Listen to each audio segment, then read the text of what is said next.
Hi everyone, in front of me I've got MOTOROLA Moto G73 and let me share with you how to check IMEI number on this device. So basically we've got two different ways to check those numbers, and the first one requires a secret code and it is the fastest way to do that, and the second way is by using the settings, and of course I'll show you both.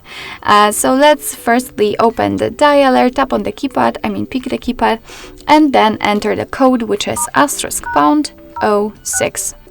So again, *##06#. And as you can see here, we've got the device information which just popped out, and here we've got both IMEI numbers for both SIM slots.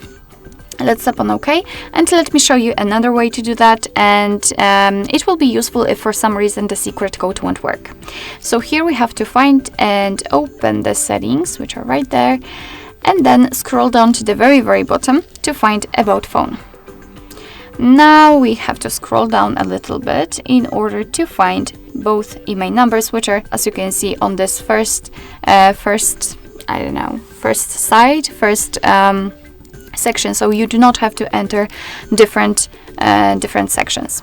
Yeah, so basically that's all. This is how to check both IMEI numbers for both SIM slots using two different ways in your MOTOROLA Moto G73. Thank you so much for watching. I hope that this video was helpful, and if it was, please hit the subscribe button and leave the thumbs up.